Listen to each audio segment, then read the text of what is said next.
Okay, so if the mask and the theatricality are just the vehicle, like the outer layer hiding these deeply psychological teachings, Yep. how did he actually get those teachings out to the public? Right, because it wasn't the internet. Exactly. He wasn't running a massive chain of commercial gyms.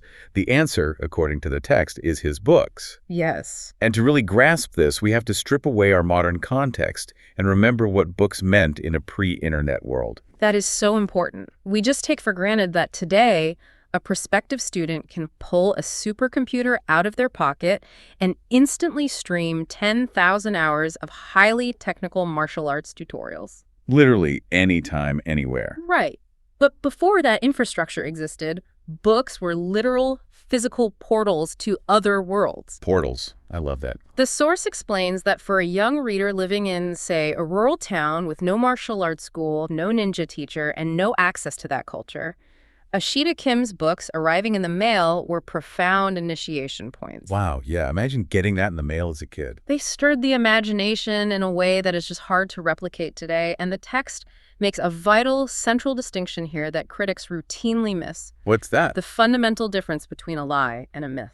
Let's dig deeply into that distinction, because it feels like the hinge upon which this entire misunderstanding swings. It is. It is the foundation of the whole argument. Yeah. A lie is a deliberate falsehood meant entirely to deceive or exploit. Right. But a myth, like the concept of the lone mountain master, the fatal death touch, the shadow assassin, or the hidden temple, that is a symbolic story. It's an archetype. Exactly. Myths bypass our strict, logical, literal brains, and they speak directly to our subconscious.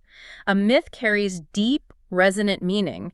It shapes a young student's imagination, helps construct their identity, and most importantly, it motivates them to take that terrifying first step to actually start training. It's the difference between reading a technical manual on aerospace engineering versus reading an incredible science fiction novel. Oh, that's a great way to put it. Right. Like, the warp drives and the alien planets in the novel aren't literal courtroom admissible evidence of reality. But if reading that novel inspires a 12-year-old kid to study physics, go to college and become an actual astronaut or an astrophysicist, the inspiration was entirely real. Yes. The book did exactly what it was supposed to do. That is the perfect analogy. The spark is undeniably real. I mean, very few lifelong martial artists began their journey because they saw a biomechanically perfect, sterile, technical demonstration of a wrist lock. Right. Nobody watches an instructional video on joint angles and says, "That's my destiny." Exactly. They started because something visceral awakened inside them. A legend, a movie, or a myth made them want to transform themselves. And for many, many practitioners, Ashida Kim's books were that exact spark. Which means the critics are essentially using the wrong measuring stick to evaluate his entire legacy. They really are. They are angrily looking for a dry, peer-reviewed technical manual when they should be looking at a mythic gateway. Yes. Judging pure inspiration as if it were a historical dissertation completely misses the point of why these books were written and consumed in the first place. Yeah, it's totally missing the forest for the trees. A book can serve as a philosophical invitation. A specific teaching can be heavily debated by technicians regarding its physical mechanics, but still be deeply, profoundly inspirational to the person receiving it. Because it gets them off the couch. Exactly. The ultimate value exists in the awakening of the student, not just the physical mechanics of the technique. So if these books were just a spark at gateway, I have to wonder what happens when the student actually walks through the door. Right. Because you don't just spark someone's imagination and leave them hanging. Right. What were they actually being taught once they bought into the myth? That's the real question. Yeah. This text leans heavily into what it calls Ashida Kim's philosophy of protector ethics. And in doing so, it radically redefines what courage actually means, especially when you compare it to the ambient noise of the internet. There is a pivotal anchoring quote from Grandmaster Kim in the source text that defines this entire concept. Oh, let's hear it. He says, "Many people, when they hear gunfire, duck, and run for cover. As martial artists, we run toward the gunfire and do not shy away from our duty to protect the innocent." Wow.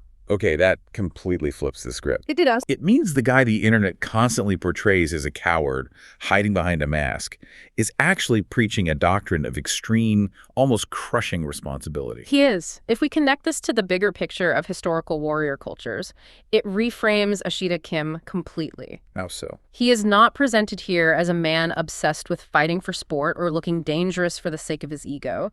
He is a man deeply burdened by duty. Duty to others. Yes. In older traditional warrior systems, the trained person carries a heavy societal responsibility. Force exists solely to protect life, to defend the innocent, and to stop cruelty. Right. It's not about winning medals. It does not exist for acquiring trophies or feeding the ego.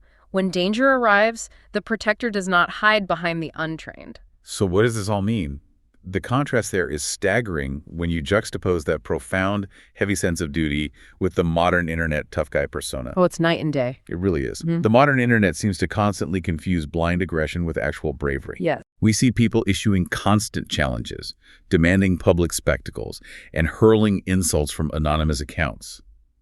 How does the text redefine courage in light of Kim's philosophy and his endurance of this culture? The text is very explicit about this distinction. Courage is not noise.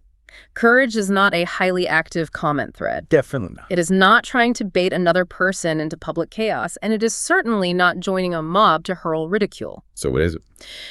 True courage is maintaining your self-control when you are being actively insulted. It is the discipline to continue your life's work when the crowd is laughing at you, and the absolute refusal to let hostile, anonymous people dictate your purpose. Wow. Ultimately, courage is accepting the terrifying responsibility to protect others when there is genuine physical risk involved. So on one side, you have anonymous people typing insults from a mathematically safe distance. Right? And on the other side, you have a philosophy built entirely around standing physically between harm and the helpless. And knowing that Kim taught these protector ethics, knowing he demonstrated this kind of quiet, decades-long endurance, we really have to look at the people who actually received these teachings. We do. We have to look at his actual students. Because this entire saga holds up a very uncomfortable, revealing mirror to martial arts culture today. This raises an important question that the text forces us to confront. Why do the loudest critics so conveniently ignore the people who actually know him? Yeah. Where are they in this conversation? Right. The entire smear campaign depends heavily on distance.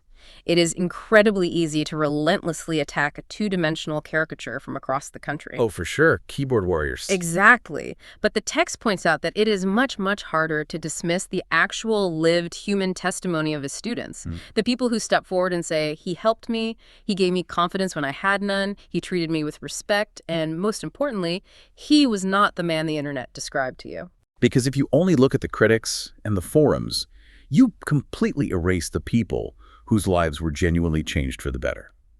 You erase his actual, tangible impact. And impact is the true measure of legacy. A teacher isn't just measured by what internet forums say about his historical paperwork. Right. A teacher is measured by what his students carry forward into the world. Did his students become stronger? Did they become more protective of their communities? More disciplined in their daily lives? And if the answer is yes, then that must be a central part of the restored record. Furthermore, the source argues that the way the broader martial arts community treats a controversial elder reveals its true underlying character. that's a great point. If years of supposed discipline, meditation, and physical training just ultimately result in individuals participating in digital humiliation and mob mentality, then what has all that training actually taught them? That is a sharp, undeniable critique of the online community. But let me push back on the text's conclusion here just a little bit. Go ahead, good. Does humanizing him and focusing on these glowing student testimonies mean we are just supposed to whitewash history? Are we supposed to ignore all the valid historical criticisms, pretend he never did anything controversial, and just treat him like an untouchable saint? Not at all. And the source text is very careful to establish this boundary in its conclusion. Okay, good. Restoring the record is not about flattening him into a flawless saint, because that is just another kind of two-dimensional distortion. Right, a glowing caricature is still a caricature. Exactly. The goal of the text is to rescue him from being flattened into a joke. Humanizing him doesn't mean declaring every single criticism or historical question invalid. It means vehemently refusing to erase the complex human being at the center of the storm. Yeah. A fair legacy allows for human complexity. It allows for valid questions and rigorous technical debates. But most importantly, a fair legacy allows for basic human dignity. A fair legacy allows for dignity. That is such a clarifying standard to hold. It really is. So, to bring this all together for you listening, we've gone on quite a journey today. We started by looking at Ashida Kim as this digital punchline, a meme frozen in time by internet critics bonding over shared mockery. Right. But by stepping past that noise, and examining the mechanics of the culture that mocked him, we've uncovered a deeply resilient teacher. We really have. We found a man who authored books that served as mythic portals for generations of kids who desperately needed a spark of imagination. A man driven by a heavy traditional sense of protector ethics, who defines courage not as talking tough on a forum, but as enduring public ridicule while maintaining your duty to protect others. Beautifully said. And the reason this matters, the reason we did this deep dive today, is because in our daily, hyper-connected lives, we are all guilty of this flattening effect. We all scroll rapidly past the humanity of public figures. We all reduce complex, enduring, three-dimensional people to mere memes because, honestly, it is neurologically easier than engaging with their messy reality. It is a profound modern reflex, and it is one we have to actively, consciously fight against if we want to retain our own humanity. Exactly. So I want to leave you with a final thought to mull over as you go about your day. We talked at length about how the modern internet demands sterile, documented, literal proof for every single aspect of reality now. Yeah, the cage fight metric. Right. We demand that everything be proven in a metaphorical cage fight.